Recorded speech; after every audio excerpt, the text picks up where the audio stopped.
Assalamualaikum warahmatullahi wabarakatuh.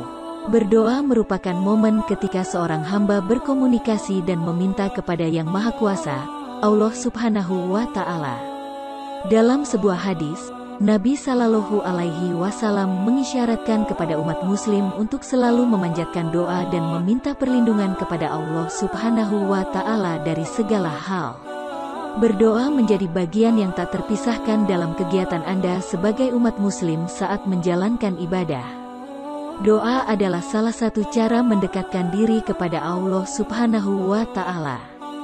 Doa dapat juga menjadi langkah untuk menenangkan jiwa dan jalan dari sebuah permintaan atau harapan agar diijabah Allah Subhanahu wa Ta'ala. Lantas, kapan waktu paling mustajab bagi umat Muslim untuk berdoa? Tonton video ini hingga akhir. Berdoa adalah salah satu cara menenangkan jiwa, tempat di mana seorang hamba lebih dekat dengan Sang Penciptanya. Doa adalah jalan dari sebuah perharapan dan doa adalah senjata umat Muslim, jadi jangan pernah ragukan kekuatan doa.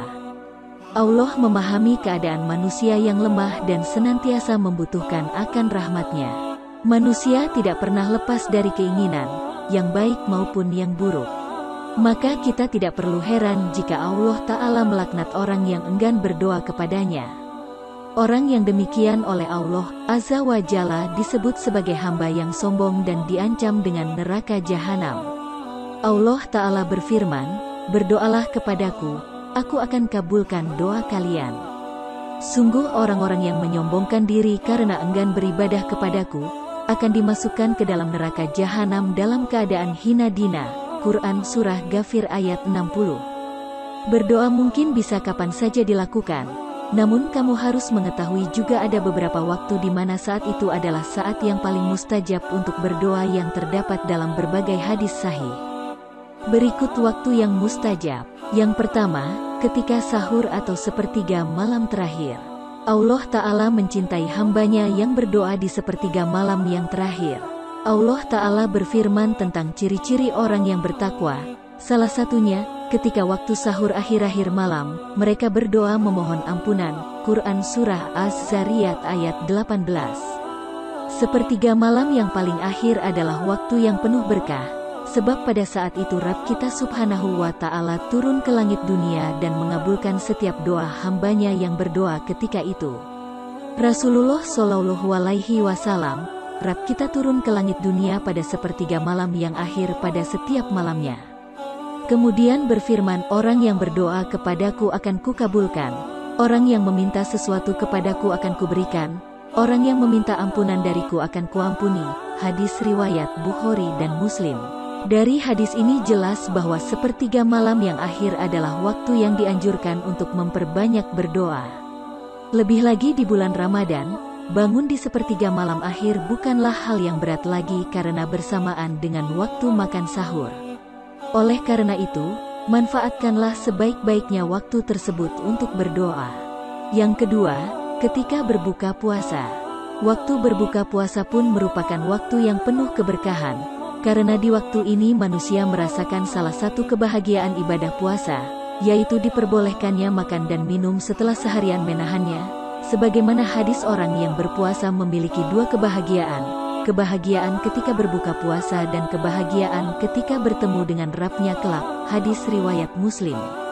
Keberkahan lain di waktu berbuka puasa adalah dikabulkannya doa orang yang telah berpuasa, sebagaimana sabda Rasulullah Shallallahu Alaihi Wasallam. Ada 3 doa yang tidak tertolak. Doanya orang yang berpuasa ketika berbuka, doanya pemimpin yang adil dan doanya orang yang terzolimi. Hadis riwayat At-Tirmidzi, Ibnu Majah dan Ibnu Hibban. Yang ketiga, ketika malam Lailatul Qadar. Malam Lailatul Qadar adalah malam diturunkannya Al-Quran. Malam ini lebih utama dari 1000 bulan. Sebagaimana firman Allah Ta'ala, malam Lailatul Qadar lebih baik dari 1000 bulan. Quran Surah Al-Qadar ayat 3. Pada malam ini dianjurkan memperbanyak ibadah termasuk memperbanyak doa. Sebagaimana yang diceritakan oleh Ummul Mukminin Aisyah radhiyallahu anha, aku bertanya kepada Rasulullah, "Wahai Rasulullah, menurutmu apa yang sebaiknya aku ucapkan jika aku menemukan malam Lailatul Qadar?" Beliau bersabda, "Berdoalah, ya Allah, sesungguhnya Engkau Maha Pengampun dan menyukai sifat pemaaf, maka ampunilah aku." Hadis riwayat At-Tirmidzi dan Ibnu Majah. Pada hadis ini Ummul Mukminin Aisyah radhiyallahu anha meminta diajarkan ucapan yang sebaiknya diamalkan ketika malam Lailatul Qadar. Namun ternyata Rasulullah Shallallahu Alaihi Wasallam mengajarkan lafaz doa. Ini menunjukkan bahwa pada malam Lailatul Qadar dianjurkan memperbanyak doa, terutama dengan lafaz yang diajarkan tersebut. Yang keempat, ketika azan berkumandang. Selain dianjurkan untuk menjawab azan dengan lafaz yang sama, saat azan dikumandangkan pun termasuk waktu yang mustajab untuk berdoa. Rasulullah Shallallahu Alaihi Wasallam bersabda, doa tidak tertolak pada dua waktu, atau minimal kecil kemungkinan tertolaknya, yaitu ketika azan berkumandang dan saat perang berkecamuk, ketika kedua kubu saling menyerang. Hadis riwayat Abu Daud dan Ibnu Hajar al-Asqalani. Yang kelima, di antara azan dan iqomah. Waktu jeda antara azan dan iqomah adalah juga merupakan waktu yang dianjurkan untuk berdoa. Berdasarkan sabda Rasulullah Shallallahu Alaihi Wasallam, doa di antara azan dan iqomah tidak tertolak. Hadis riwayat At-Tirmidzi. Dengan demikian jelaslah bahwa amalan yang dianjurkan antara azan dan iqomah adalah berdoa, bukan sholawatan, atau membaca muratal dengan suara keras, misalnya dengan menggunakan mikrofon. Selain tidak pernah dicontohkan oleh Rasulullah Shallallahu Alaihi Wasallam, amalan-amalan tersebut dapat mengganggu orang yang berzikir atau sedang salat sunnah. Padahal Rasulullah Shallallahu Alaihi Wasallam bersabda, "Ketahuilah, kalian semua sedang bermunajat kepada Allah, maka janganlah saling mengganggu satu sama lain. Janganlah kalian mengeraskan suara dalam membaca Al-Quran," atau beliau berkata, dalam salat. Hadis riwayat Abu Daud dan Ahmad. Yang keenam, ketika sedang sujud dalam salat. Rasulullah Shallallahu Alaihi Wasallam bersabda, seorang hamba berada paling dekat dengan Rabb-Nya ialah ketika ia sedang bersujud. Maka perbanyaklah berdoa ketika itu. Hadis riwayat Muslim. Yang ketujuh, ketika turun hujan. Hujan adalah nikmat Allah Ta'ala. Oleh karena itu tidak boleh mencelanya. Sebagian orang merasa jengkel dengan turunnya hujan, padahal yang menurunkan hujan tidak lain adalah Allah Ta'ala. Oleh karena itu, daripada tenggelam dalam rasa jengkel, lebih baik memanfaatkan waktu hujan untuk berdoa memohon apa yang diinginkan kepada Allah Ta'ala. Doa tidak tertolak pada dua waktu, yaitu ketika azan berkumandang dan ketika hujan turun. Hadis riwayat Al-Hakim. Yang kedelapan, ketika hari Jumat. Rasulullah Shallallahu Alaihi Wasallam menyebutkan tentang hari Jumat, kemudian beliau bersabda, di dalamnya terdapat waktu.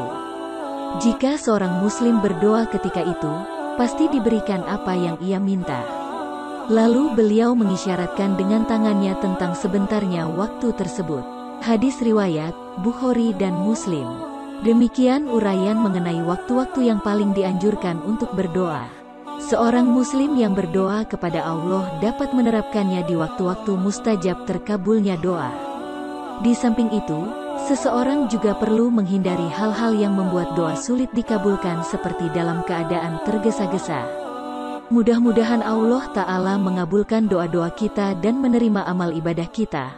Wallahu a'lam bishawab.